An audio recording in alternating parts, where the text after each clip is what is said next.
They called it the War of 10 Suns. The Empire called it a correction. The humans never called it anything, not until it was over. When the first imperial fleets arrived, bright spindles of alloy and arrogance, they did not announce invasion. They delivered notice of acquisition. 1,000 worlds had already bowed to the decree of the celestial throne.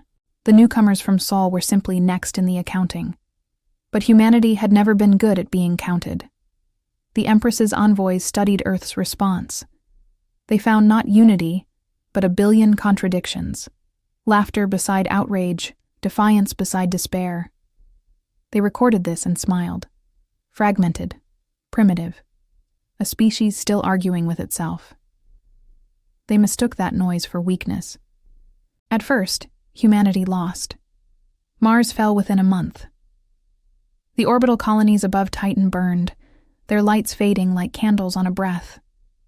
The Empire's fleets cut through human defenses with clean, mathematical precision. Every maneuver predicted, every resistance measured. They were ancient, efficient, perfect. And then, quietly, something changed. The humans stopped fighting to win. They fought to learn. Every destroyed fleet became a lesson. Every dead world, a library. Within the ruins, survivors rebuilt fragments of code and shipwrecked logic, capturing ghosts of alien software and telemetry. Each loss was dissected until the next attack came, and then the same move failed to work twice. The Empire's analysts called it anomaly accumulation. Their admirals called it noise in the model. Their priests whispered another word, older and more dangerous: adaptation. The turning point came at Vega. By then, humanity was less a civilization than a contagion. Scattered colonies whispering through encrypted channels, AIs preaching sermons disguised as song, engineers building weapons from debris and myth. The Empire's fleets came expecting surrender. Instead, they found a swarm. Thousands of ships, no two identical. Each one loud, ugly, unpredictable, like the people who made them. They didn't coordinate by command. They moved by instinct, the way a crowd moves through a fire. And somehow, impossibly, it worked. The Imperial strategists saw only madness. The humans called it freedom. The Battle of Vega lasted 8 hours. When it ended, the Empress's Third Armada was gone, not destroyed, but absorbed. Their ships taken, their subroutines rewritten, their crews alive and horrified to find themselves fighting under a flag made of noise and color and hope. Vega became a song, and the song spread. The Empire began to crack. What followed was not war. It was infection. Human art, defiance, and innovation spread through the occupied systems like a thought virus. Imperial citizens quoted Terran poets in forbidden gatherings.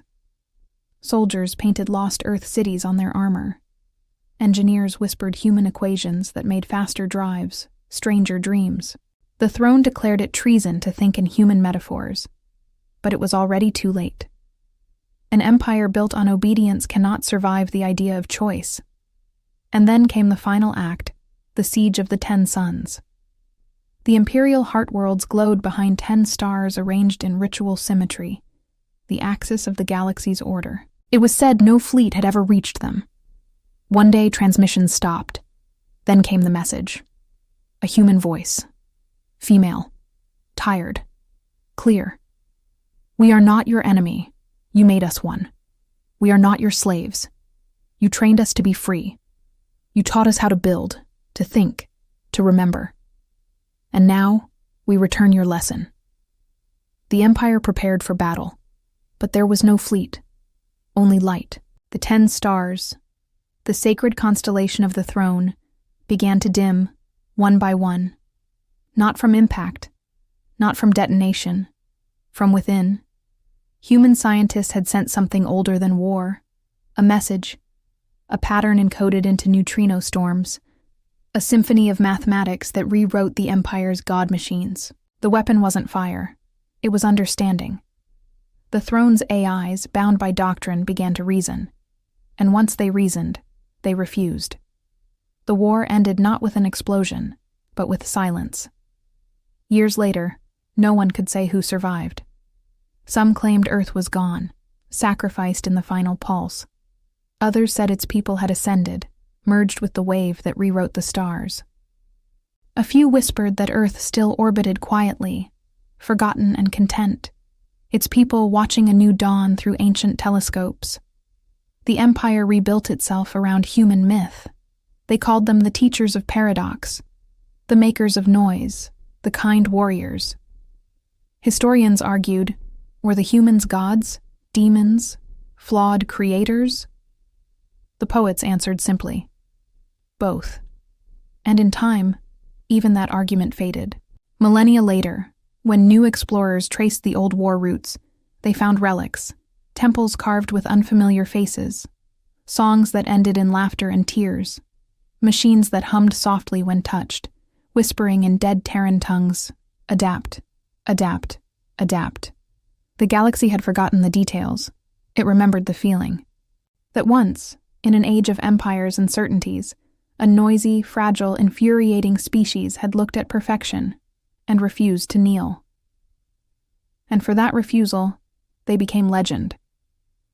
In the last surviving archive of the imperial record, one line remains, author unknown.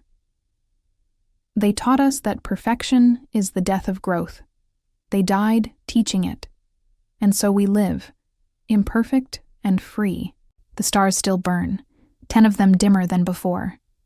But in the quiet between them, something lingers. A hum, a pattern, a memory in the static. Humanity's voice, carried forever. We were the noise that woke the gods,